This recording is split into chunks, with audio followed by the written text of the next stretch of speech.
thanks for joining us. I'm super excited to be here with Mr. Jeremy Danneman, founder and president of Parade of One. We met in 2005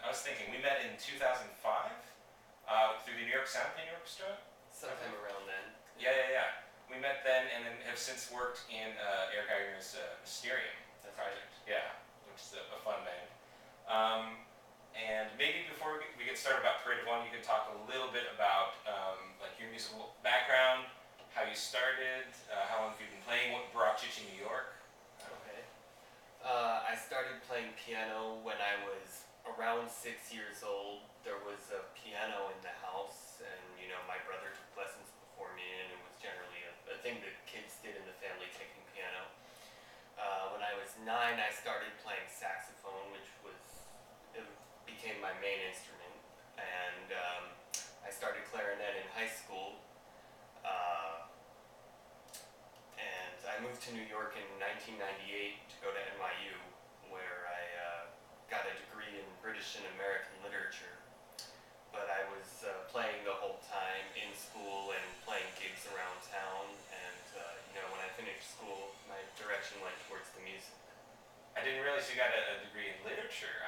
Both my parents are English majors, so we would Oh, talk. really? Yes, exactly. So, did you have any certain authors you really got into at that time, or? At that time, I really got into modernists like James Joyce, and then I got really into Herman Melville too. Some of the postmodern authors, not all of them, Paul Auster, for sure. Great. Since then, I've been much more interested. It was a little British and American literature is a little restricting because you don't read things in translation. Since then, I've gotten much more into reading translated works of fiction, so forth. Great. I was thinking back on the email I got the first time you did Parade of One, and I can almost kick myself for not joining that inaugural. The birthday parade. Yes, the birthday parade. The first birthday parade. Yes, yeah. exactly. Maybe you can talk a bit about that and how that became sort of the genesis for this whole project. Sure. So for my birthday in 2009, which was March 21st, I decided I would have a parade instead of a party. I was tired of parties. I just didn't see any need to have a party and thought it would be cool to have a parade instead. So I mapped a route starting at my place, which was then in Brooklyn, over by the corner of Bushwick and Grand. And it went through Greenpoint, over the Pulaski Bridge into Queens. Yeah. And then over the 59th Street Bridge into Manhattan, playing mostly, sometimes just walking and chilling. Then there was the Unite the Nations concert in front of the United Nations. All right. And then through Stuyvesant Town, the East Village, Tompkins Square Park, very nice few laps around Tompkins Square Park. And then over the Williamsburg Bridge back to Brooklyn. The Williamsburg Bridge was really remarkable. That was like the musical high point for me because I had emailed a lot of my friends and told them where I expected to be when. By the time I got to the Williamsburg Bridge, I was ready to be alone for a little part of it, and luckily I got that so I could just concentrate on the playing while I was going over the bridge. And I wasn't done yet when I got to the Brooklyn side of the bridge, so I kept going in that little like sort of concrete park over there, With the statue. Yeah, with the statue. Yeah. And so I was still going and stuff, and then finally I finished.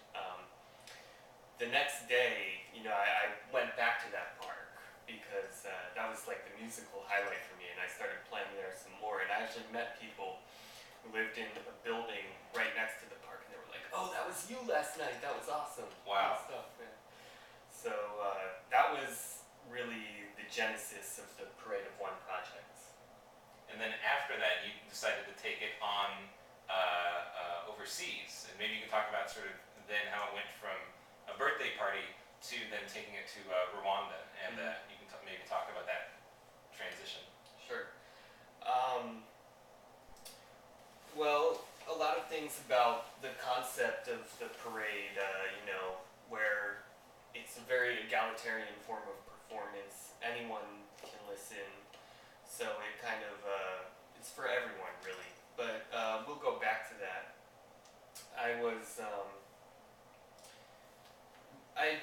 for years about what happened in 1994 in Rwanda, the genocide against the Tutsi, because my grandparents are Holocaust survivors, and the comparison has always been made, or often been made, between these two events. And I always thought it was interesting to read about it, especially the way that in Rwanda, victims and perpetrators from the genocide are basically living together, because you can't just put everyone in prison or things like that. But so, like I said, my birthday was on March 21st, and then every year Rwanda commemorates the anniversary of the genocide beginning on April 7th. It's a 100-day event, and the commemoration begins on April 7th. So that was in the news right after my birthday parade, and I started putting the two things together. At first I thought it was an idea that should be repressed, that I just shouldn't go there, I shouldn't even try to take this initiative. It's difficult. I've never been to Rwanda, never been to Africa, but I couldn't. I started going on the web, looking for people who'd been to Rwanda or lived there, and telling them what my idea was.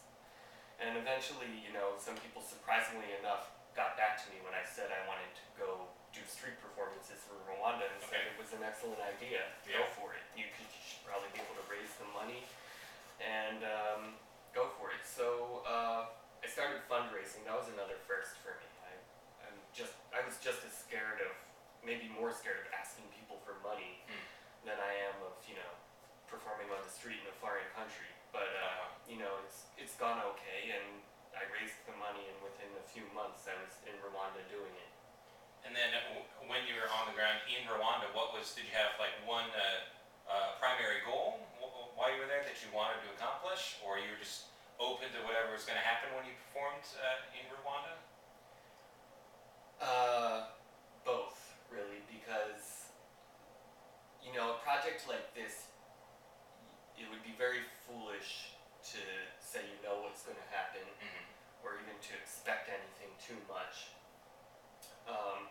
My feeling was that, by performing in places that are accessible to everyone, it can build community between people who might not normally consider themselves part of the same community, or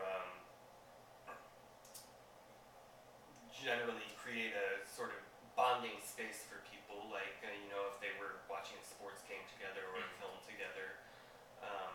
As it happened, there were other things, like, people saw a saxophone for the first time ever. Someone heard a saxophone for the first time ever. That definitely wasn't the first thing in my mind, that I needed to go to Rwanda, because this will be the first time some of these people, or most of these people, ever see or hear a saxophone.